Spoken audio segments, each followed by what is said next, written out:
Moving forward.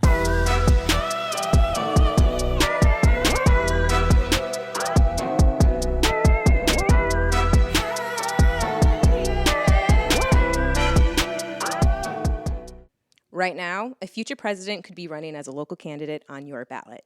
This person is vying to represent you, your family, and your community. Do you know what they are and what they stand for? Vote411.org is your tool for accurate and unbiased, up-to-the-minute election information on the candidates running in local races. Just enter your address to get started. Your vote is your power, the power to decide who represents you in 2022 and beyond. Get online, get the facts, and make your voice heard on Election Day.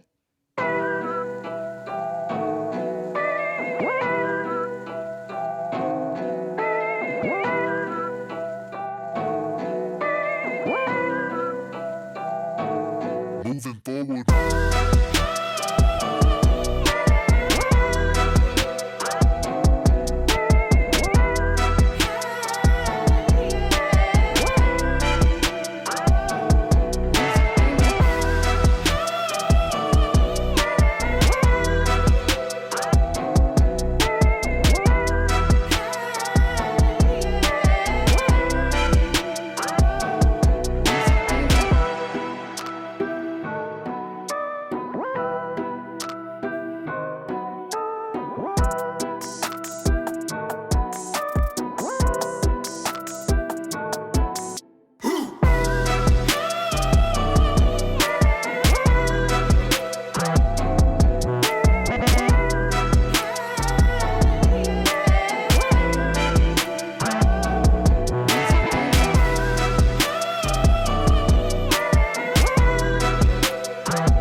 Aloha.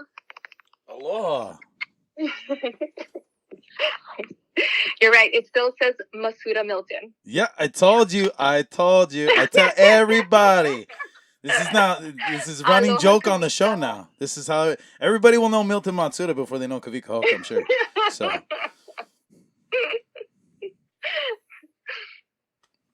yeah, no, sometimes it feels like I'm like one secret Frank DeLima character when I call with people. So it's just is this one prank cobra? Oh, I love Frank Lima. Oh. Can you hear me okay? Is the volume enough? Oh yeah, shit. You coming in good. Just fine. Awesome. Awesome. So let's cut right to it because we don't have much time. I actually have 3 more tonight because I go in late tonight actually because I got lots of cats could only fit in today. So. Well, I appreciate all you do. Well, I appreciate you guys for answering the call. Not only mine, but like running for office. Not many people know. I mean, some people make it look easy. Some people make it look like anybody could run, but should they? And some people are well prepared individuals that I like to have conversations with. So. So true. So I just like everybody to have that buffet, so then that way Absolutely. all my friends who go, why you so angry all the time? I go, hey, just listen and you understand why. But I couldn't agree more. Yeah. So introduce yourselves to everyone listening in the county so that way they know who you are and what you are running for. You got it. Well, first of all, I'm a big fan of your show. From the first time you emailed us the invite to be on to now, I've listened to every podcast. And while it did start as me conducting research on your podcast to prepare for this interview, it led me to really being into your discussions and your viewpoints that are shared, and ended with me becoming a big fan now. Oh, wow. So I can't tell you which episode is my favorite. I enjoyed them all. And if you would like to invite me back, I'd love to return and talk story with you more. Absolutely. Mahalo for offering this venue as a way to share with your audience who candidates are and what their positions are on different issues. I fully support the fairness doctrine in media and wish we could have a system more like France's, where candidate advertisement is standardized equally America has such a long way to go to clean up the inherent problems of the government and political systems, especially after the devastating Supreme Court ruling in Citizens United case. Absolutely. The more money that can be removed from campaigning, the more we can remove corruption and undue influence from special interest groups with billions of dollars from government. Every election, we see the results of media perpetuating the narrative of the candidate who raises, who has the largest war chest, and that money somehow makes that candidate most viable, right? And that it's just perpetuating the wrong thing. So I know I have about 15 to 20 minutes. So in the first half, I intend to do breadth. And in the second half, I'll slow it down and then do depth. And of course, as the host of this show, please interject at any time. Absolutely, but I think you got the system down, so use the time right system. Okay, I am the vice chair of the Maui County Council, running for re-election. I'm the chair of the Economic Development,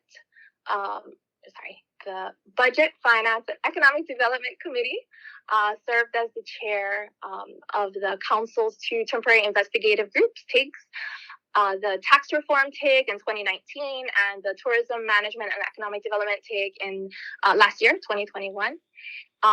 While I hold the seat for the Molokai residency area, it is a seat that's voted on by everyone in the county at large. I'm currently in my second 2-year term in office. Every election, people often comment to me, again already, and yes, a year and a half into the term, and we're having to campaign again. The term limit for council members was determined in last year's election to be 10 years, 5 2-year terms. And this was a charter amendment I wholeheartedly supported putting on the ballot, and 68.4% of the electorate agreed. I'm a graduate of Molokai High and Intermediate School with a bachelor's degree in public relations from Hawaii Pacific University, a master's degree in business administration from Shiver College of Business at the University of Hawaii at Manoa, and a law degree with certificate specializing in environmental law and Native Hawaiian law from William S. Richardson School of Law, also at UH Manoa. I'm currently a Democrat for what sounds like very similar reasons you've shared that you're a Republican. But regardless, this council race is nonpartisan. Absolutely, and I love that you point that out. That's an important thing that everybody needs to remember is nonpartisan. Yep, local elections are not about sides; they're about the community. That's right. And I like this so much because it enables people to vote for the person based on their merit, and if applicable, their voting record, and not base it on their party affiliation. Why am I running for re-election? Okay, so I'm gonna quickly preface this by pointing out how much of a culture clash campaigning is, where, local style, we're taught to, be humble. Campaigning forces you to do a little bit of otherwise. So for my community, I suck it up and kukanaka. Why am I running for re-election? In short, because I'm a highly qualified, effective champion for our community, for our aina, and for our future generations. The long part of it can be found on my website at votekeani.com and in our discussion today and future discussions on this show. What does the council do? The council is the legislative policy-making branch of the county. We amend and pass new laws called ordinances. The state's laws are called statutes, and administrative laws are called admin rules. The council is responsible for the establishment of the budget, including setting rates and fees to generate revenue to cover the cost of county services including police, fire, county governance, parks and rec, county roads, planning, wastewater, solid waste, bus, and the list goes on. I like how far you went into that Go list because you're only the second candidate to give me a list that long. You now win as longest list of explaining the duties of the office and its connections and everything. Because I will tell you that that's one of my biggest quiz points for everybody is can you tell me what your job do?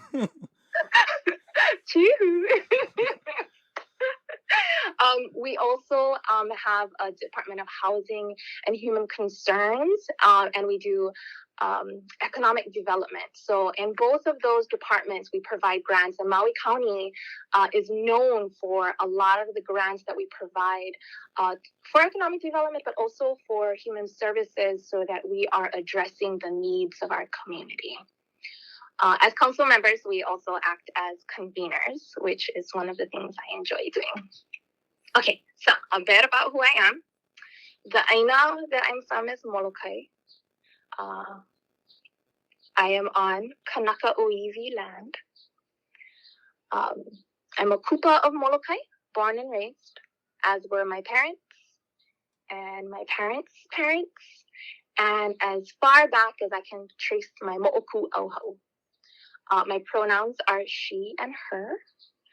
I'm an ocean lover. I come from a fishing family.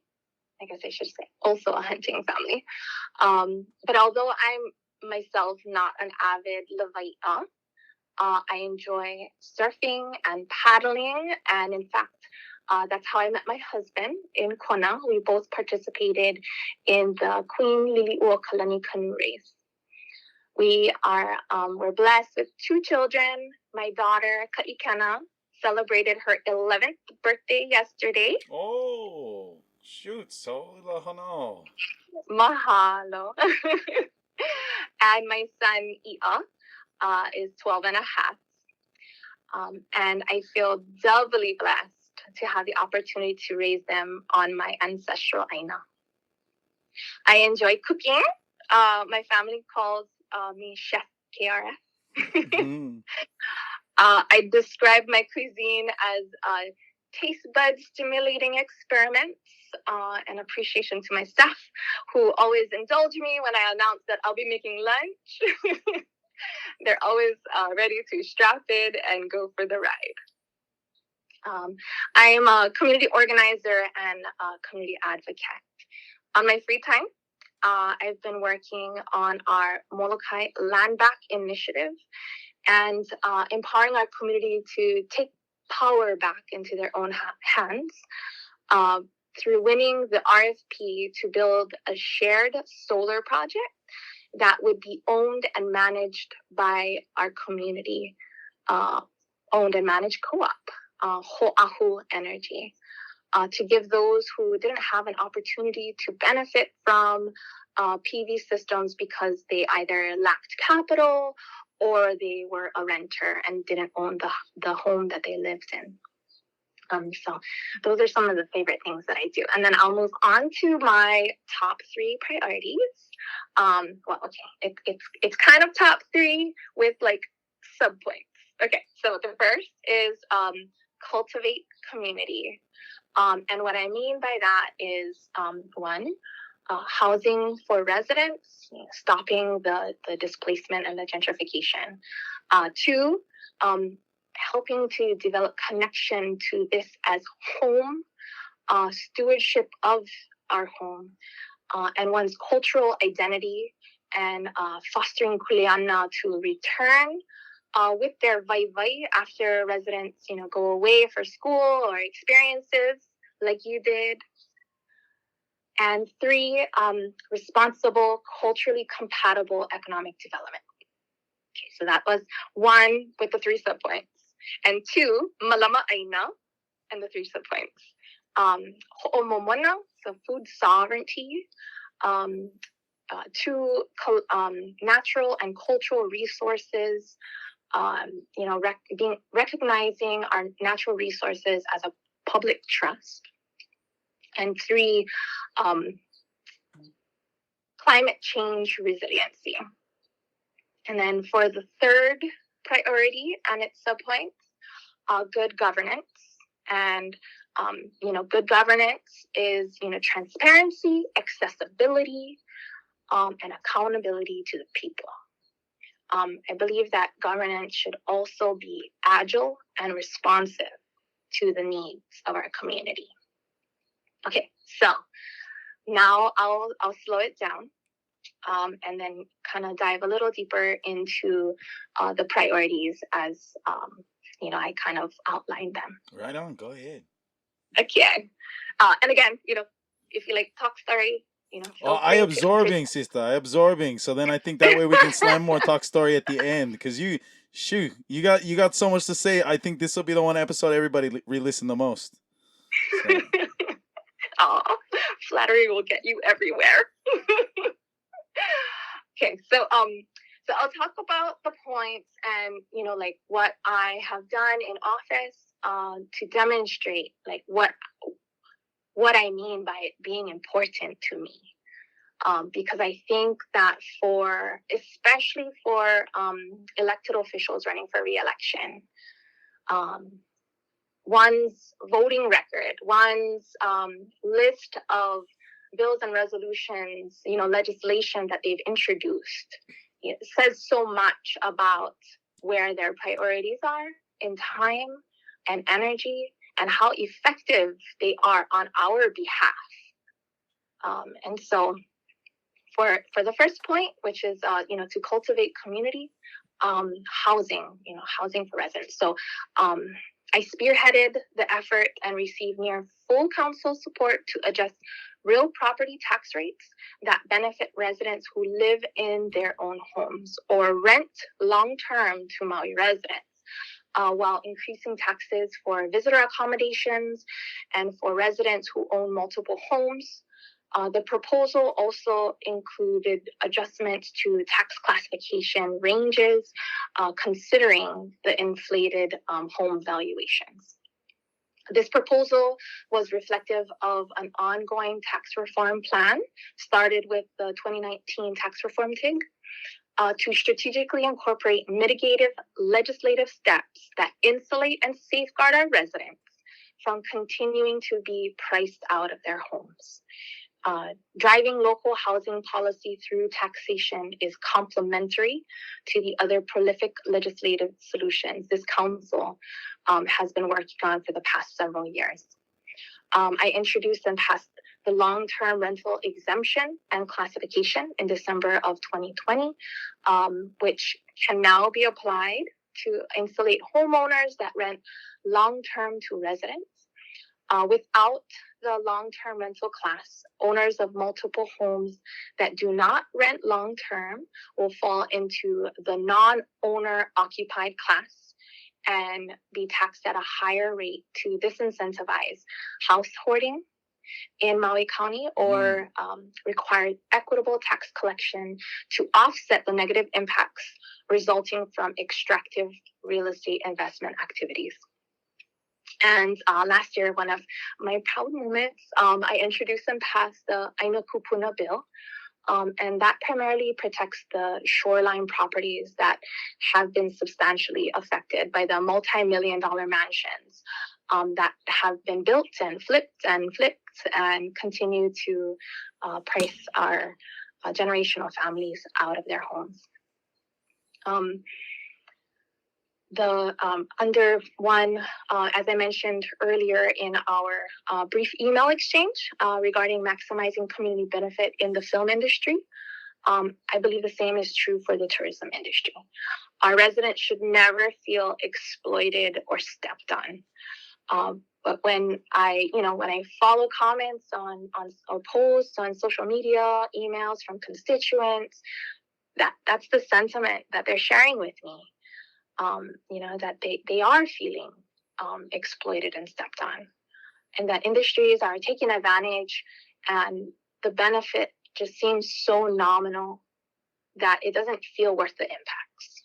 But the trade-off or the return on investment do not feel worth it to so many residents. And as I stated, I chaired the Tourism Management and Economic Development TIG, and in recognizing that tourism management is essential right now. I can't underscore that enough, and I'm sure you see it all over social media. Oh, absolutely, absolutely, and the waves are started coming. I mean, Hawaiian Airlines just announced their expansion in the JFK terminal, so that's going to be a lot from the west and further west. So, I just feel that like we kind of got the rough end of the stick, because it's like the whole world wanted to go back to normal, and then Hawaii stood ground and was just like, no, bro, we like stay safe. We don't like get sick. And then it was like, come on, bro, but we supposed to vacation, bro. And then it was like, oh, okay, we need the money, and it's just like yeah, we could go on about that a lot.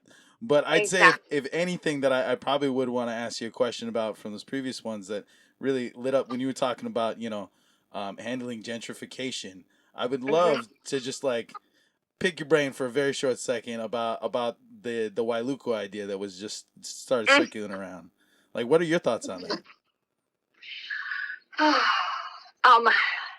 I believe that our county needs all kinds of housing. I seen a comment.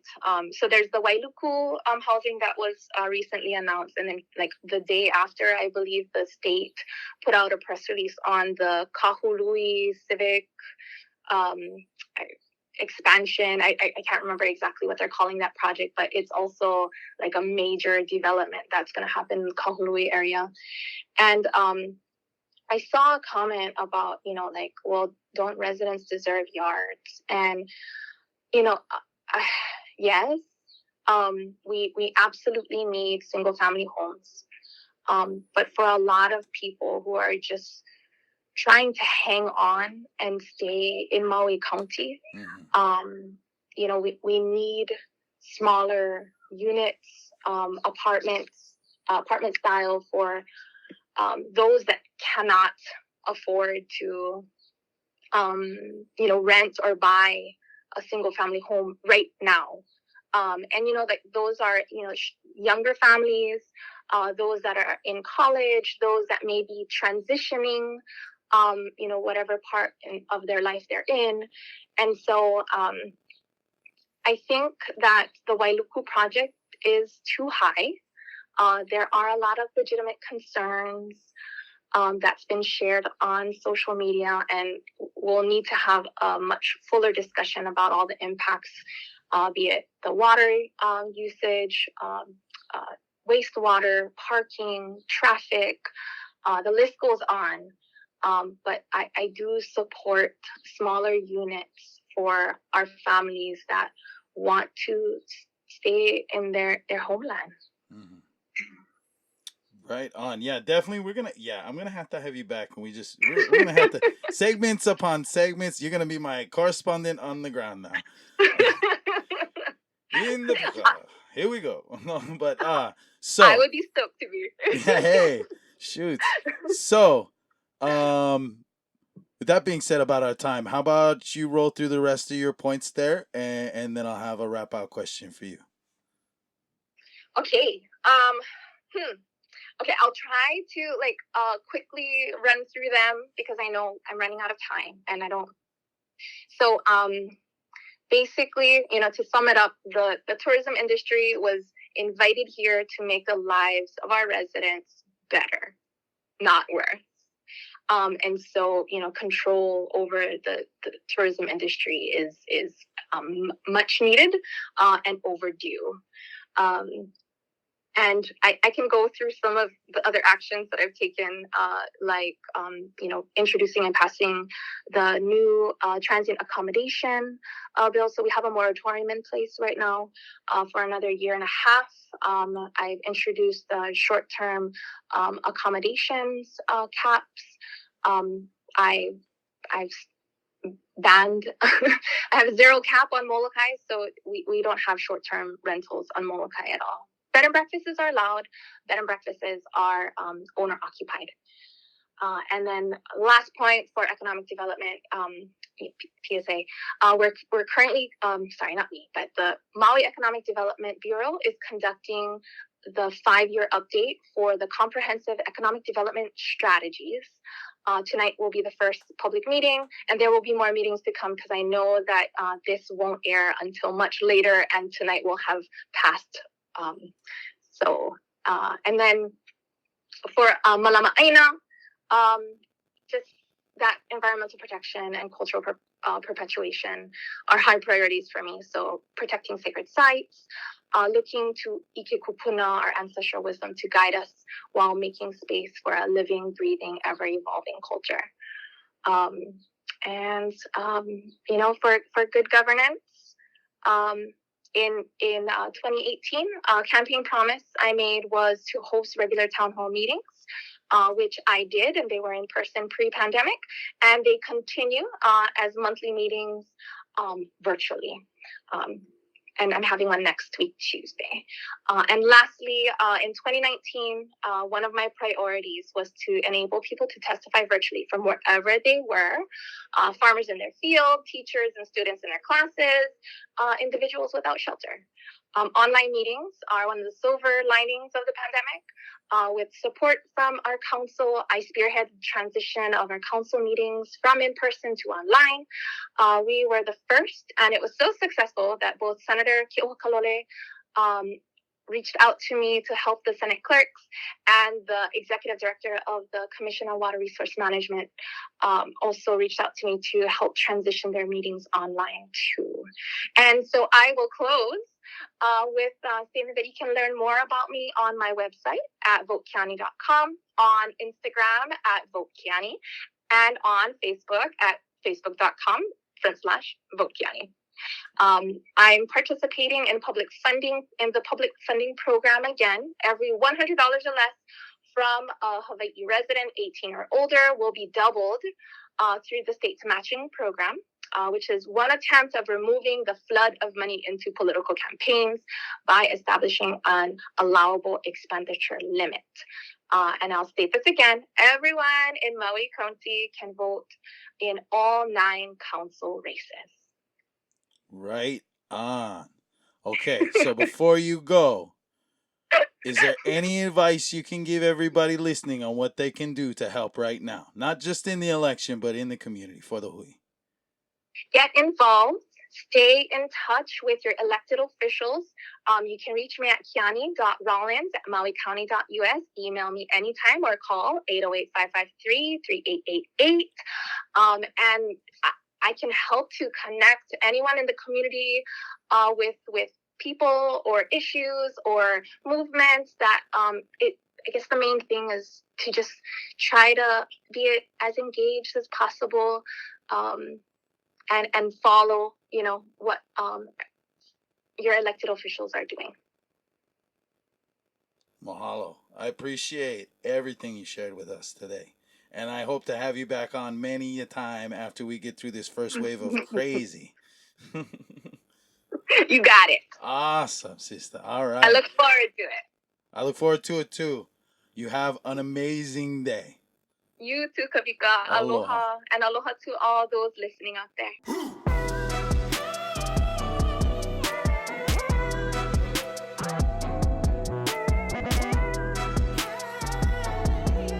Rabbit Holes is a Manava Cow production. This episode was produced by Kawika Hoke and Sarah Rodriguez. Make sure to subscribe and follow on your favorite podcast platforms to add our weekly episodes to your queue.